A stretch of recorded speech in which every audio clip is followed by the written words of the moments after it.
Hello girlies, I'm back with another video. So I'm going to jump right into the first Reddit story. Am I the a-hole for pouring wine on my husband's ex-girlfriend? A few days ago, I told my mother-in-law that I'd bring her grandkids, our gorgeous twins, 5 years old, to her house for dinner. It was a gesture of good faith, as she and my father-in-law had babysat for an entire weekend, while hubby and I took some time to ourselves. My mother-in-law decided to make that dinner a grand occasion and invited the entire family over. Fine with me, the more the merrier. Except half an hour after we arrive, Jo walks in. The entirety of her back out, boobs popping, and all. Now, Jo is my husband's ex-girlfriend, who also happens to be a favorite of my mother-in-law and a longtime friend of my hubby's family. I don't know why they didn't work out. Frankly, I don't care. Long story short, Jo does what she always does at these functions. Touches my husband inappropriately, whispers in his ear, tries to eat off his plate, etc. She went as far as to try and steal my seat next to him at the dinner table. Luckily, my sister-in-law, a literal saint, was able to stop her. My hubby is generally okay with putting his foot down if she does anything truly egregious. He does put a stop to it, but to him, her touchy behavior and the way she tends to hover around him and try to get his attention don't fall in that category.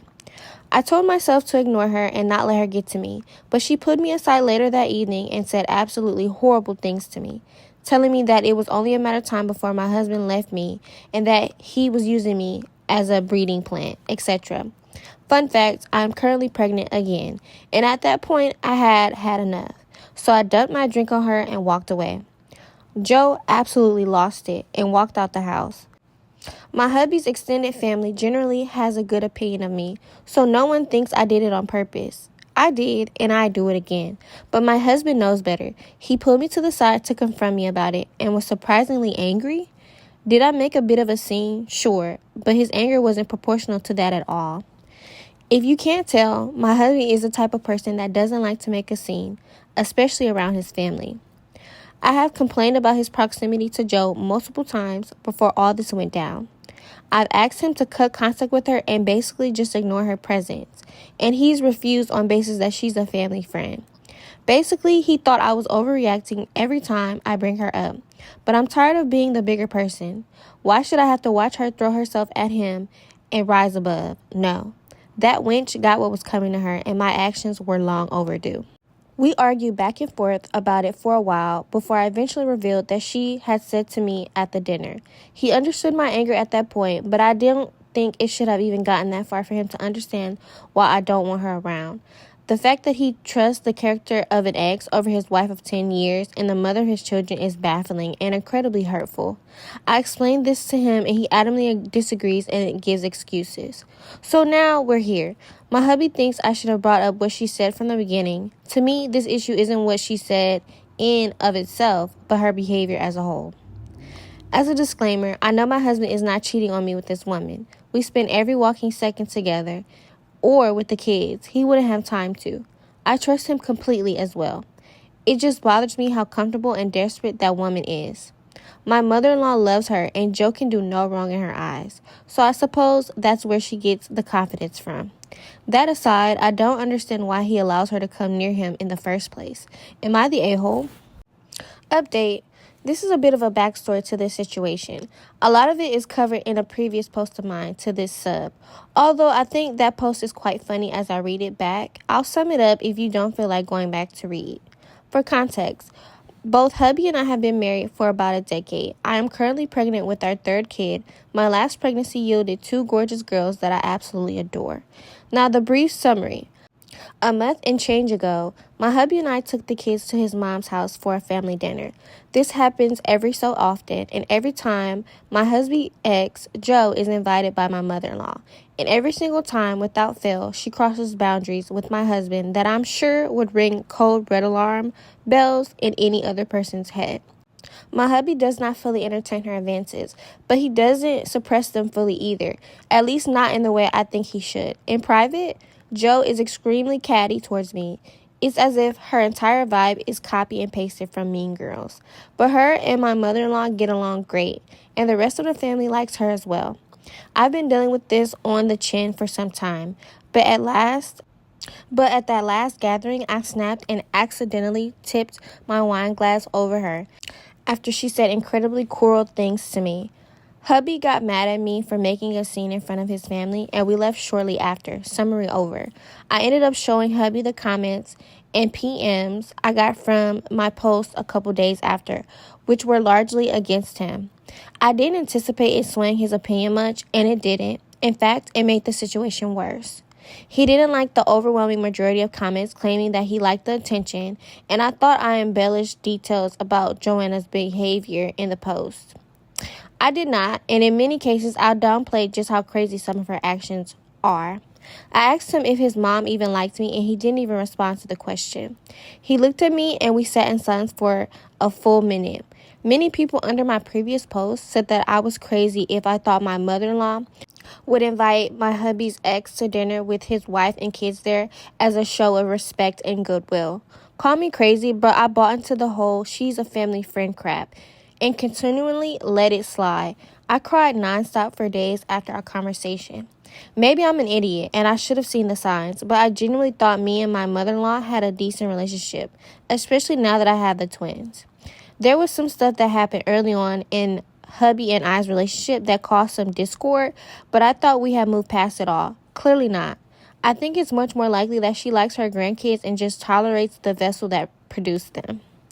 Hubby and I stood at somewhat of an impasse for a week. I'm very loving by nature, but I've just about had it with this situation, so I was irritable, quiet, just a complete 180 from my usual self. We talked again, and he said he'd try to be more assertive with Joe. I told him there'd be no need, since I had no plans of going to his mother's house anymore. Me and not going means the twins can't either, since he can't very well be expected to entertain his family and look after the children he helped create. Note the sarcasm. Though that does not work in my favor, since my mother-in-law loves the twins and he apparently cannot stand to disappoint her. The impasse continued. I've had a few complications with my pregnancy since then.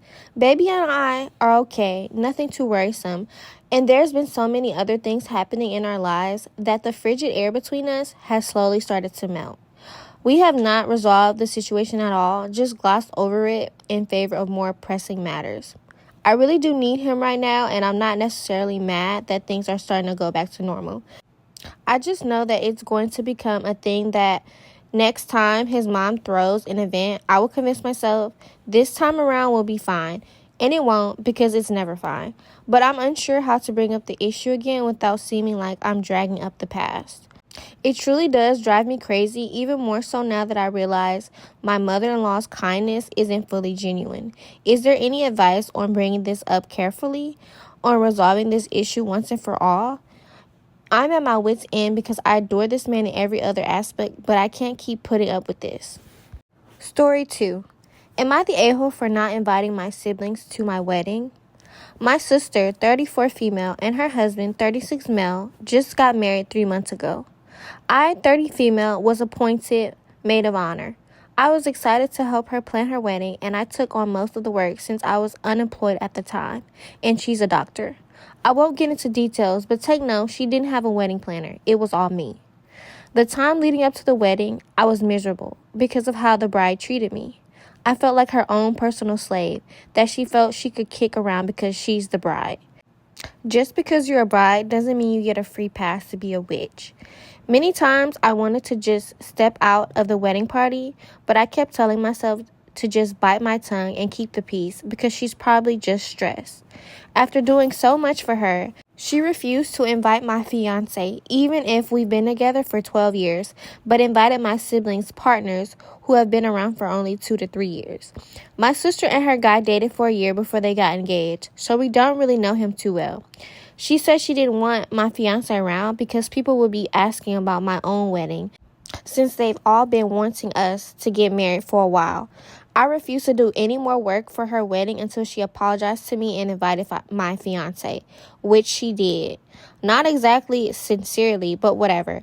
I was hurt. She wasn't even grateful for anything that I had done for her in her dream wedding because it was expected of me to help.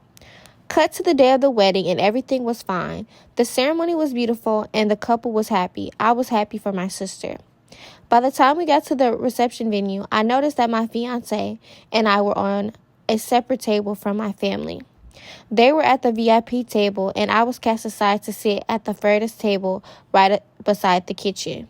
I figured there was a mistake, and I calmly asked the bride about it since she handled the seating plan.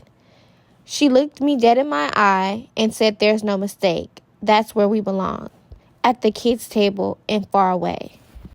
We were seated with 7 to 14-year-olds. The groom overheard us and agreed with me, but kept quiet when my sister gave him this "don't you dare disagree with me" look. At the end of the night, the groom apologized to my parents for what had happened to me and said he had no clue his bride did that.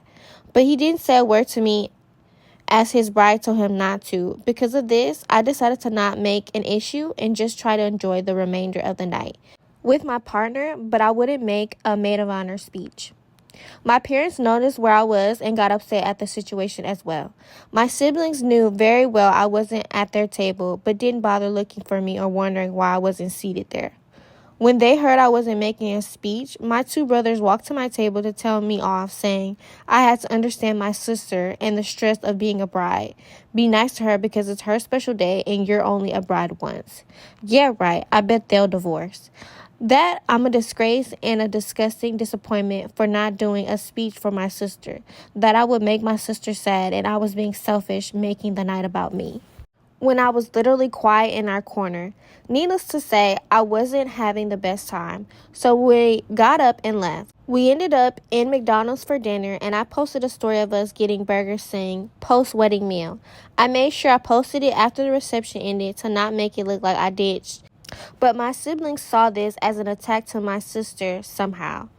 Up to this day, the bride says she did nothing wrong, and her reasoning for putting me there was, 1, I didn't plan her wedding exactly like she envisioned during the process, so I deserved to sit there when I was doing everything she told me she wanted. 2, she didn't like that I looked pretty in my gown. And 3, I needed to be punished for insisting on bringing my fiance. I didn't plan for my own wedding yet, as I wanted to be 100% focused on hers. Plus, she banned me from getting married before her since she's older. Again, because I didn't want the drama, I agreed. But now I just don't want anyone there except my parents and a few close friends. My parents agree with me, but my siblings are upset, calling me childish. But to be completely honest, I just don't feel like paying for crap people. Mine is a destination wedding, and my fiance and I are paying for everything. These are our savings, and I don't feel like splurging on these people. They, along with my grandparents and cousins, are all saying I'm wrong. But hey, if I was excluded from being a sibling at my sister's wedding and no one cared, then why would you be upset if I excluded you in return? Story 3. I'm afraid he won't like me because I'm chubby. Female 16, I'll go on a date with a guy that we've been talking on Instagram, so it'll be the first time we see each other in real life. I'm 5 foot 2 inches and 145 pounds. The thing is that I've lost 37 pounds in less than a year by going to the gym, but the others don't know about my progress, and I hate it when I think about other people judging me without knowing my background. I think you can tell how anxious I am. I just don't want to feel insecure when I'm with him.